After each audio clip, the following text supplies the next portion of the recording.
fascinating. Do we want to take a call or read an email? Yeah, we've got a couple of calls on the line. Let's go ahead and jump on with A. Sounds good. Hello, A. Hi, V. Hi, Christy. Hello. So I'm using a pseudonym this time, but I had called in a few weeks ago. Okay. I just like to kind of continue what we were talking about, which was basically, I had told y'all I called in when Christy was on with you. Mm-hmm. And I'm a out trans woman to 99% of my family, born and raised Mormon. Okay. And the problem I'm running into is due to a whole list of problems. My sister and I, our mother was never around growing up, so we wound up in two different homes on different sides of the country, basically. Mm-hmm. And I don't see her very often, but when I do, I'd like to know, she's only 12, but she's a very smart girl, and I try my hardest to be intellectually honest with her. Mm-hmm.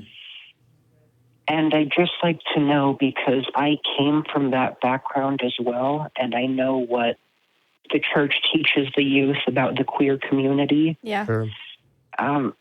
What kind of, I guess, little seeds of doubt can I try to put around to get her to just understand that, I'm not a horrible person. I'm still the sibling she knows and loves. Mm-hmm. Yeah. That's I'm not even sure how to explain it myself. I know exactly what you're saying. I have been struggling with the same exact thing myself. Mm-hmm. I was not raised Mormon, but I was raised very fundamentalist, conservative Christian. And my siblings, the youngest ones are, I believe, 12 and 14 now, or 13 and 14. So around the same age, also very smart, very compassionate, very good people, who are being taught awful things about queer people, about atheists, about really everything that I am and find value in my identity. So it is really hard to interact with them honestly, while also knowing that there is this barrier, this block that has been put between us by a third party. So I just first want to affirm you that is so understandable to me, and that I've been going through the same exact thing myself. Absolutely. As far as sowing seeds of doubt, which is an interesting way to put that, because if any Christian ever gets a hold of this, like, see, we told you there's an agenda. Yeah. But I understand where you're coming from with that. So what is it that you could say or do that would maybe go against the grain of what she's expecting from you as somebody who is queer or trans or et cetera? Is that correct? Basically, if I can just side rail for just a couple seconds, the last time I saw her was about a year ago, and before that I hadn't seen her for about 5 years. And since this last time I've seen her, I've started my hormone therapy, and so I know there's going to be a couple obvious things she's going to notice. Sure. But I just don't know how to combat the narrative that, oh, this was your brother, now he's an adversary for... Mm-hmm. Mm-hmm. I'm sure you guys know exactly what I'm talking about. Yeah, one of those militant queerosexuals. Yeah. Exactly. Yeah. Yeah, I hear that. The homosexual agenda, right? Oh, yeah. First up is brunch.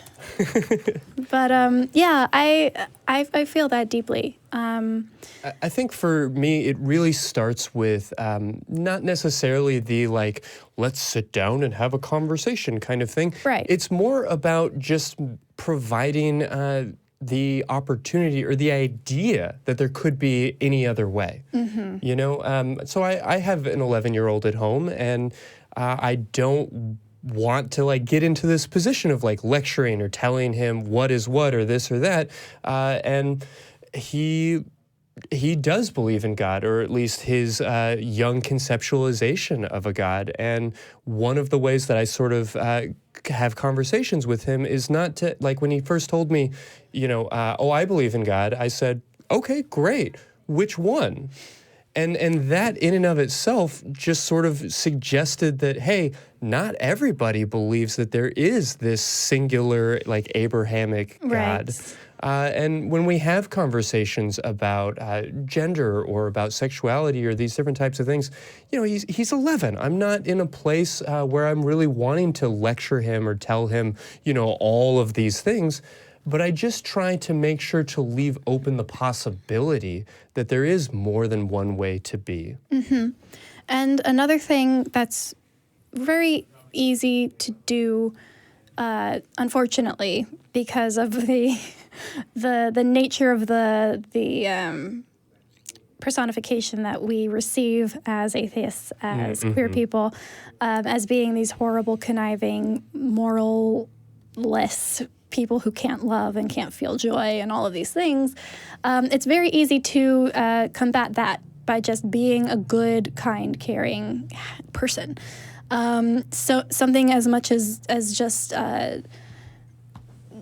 expressing your love for your sister and allowing her to maybe ask questions of you and not, you know, getting combative about it, and just embodying somebody who is open, who is accepting, who is loving, who is caring by itself is going to do so much, because those are not things that she is being taught to associate with people who have certain labels and certain identities.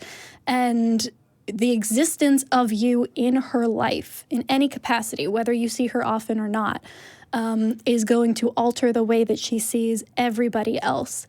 I know for me, I had a difficult conversation with my little brother a couple years ago, and I must have told this story before, so I apologize if this is not new information for some people, but I sat down with him, and he was like, V, are you an atheist? And he was like, whispered the word, and he was so concerned, and I said that, yes, I was.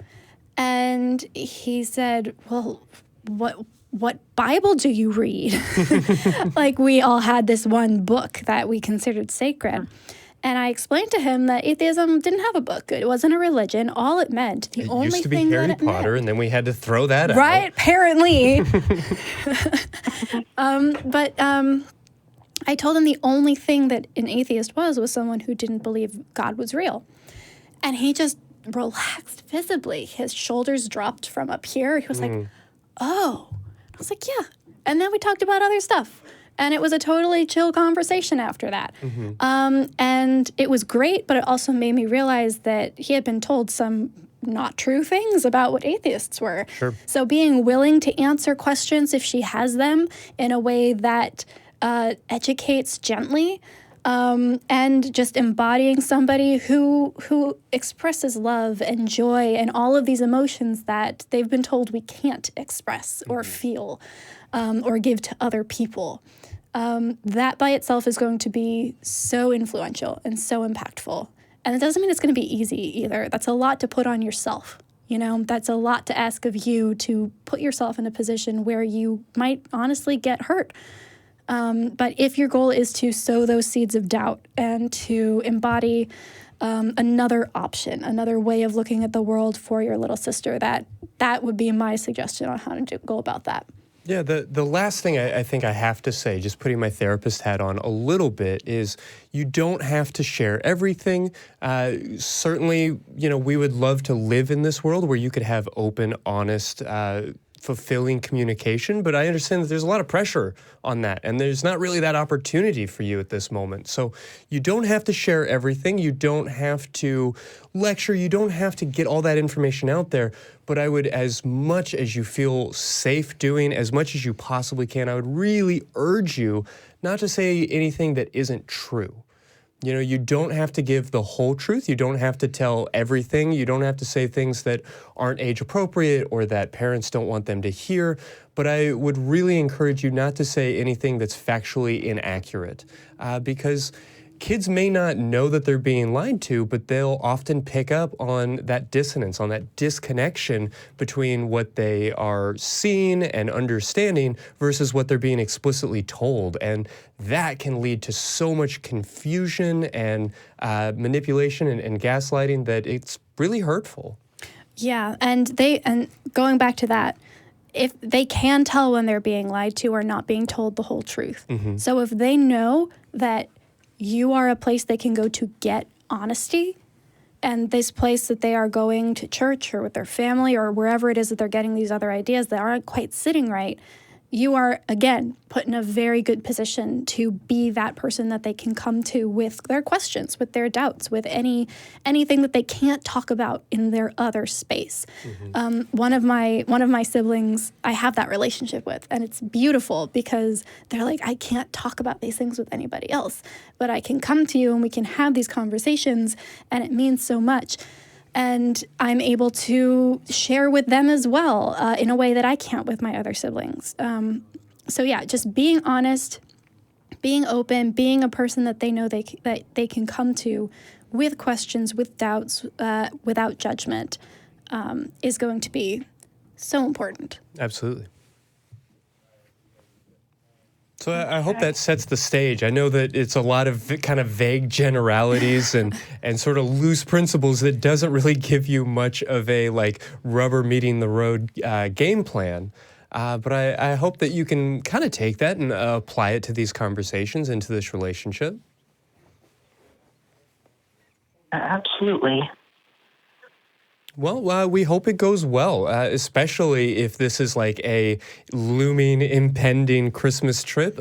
Please feel free to drop us a voicemail on our Ask line. That's the 512-666-0-ASK. Shoot us an email or just call back to the show. We'd love to hear how it goes. Yeah, keep us updated. All right. Well, as always, thank you guys. Thank you to the ACA and all the amazing hosts and volunteers. Thank you so much for calling in. You have a great night. Goodbye, guys. Bye.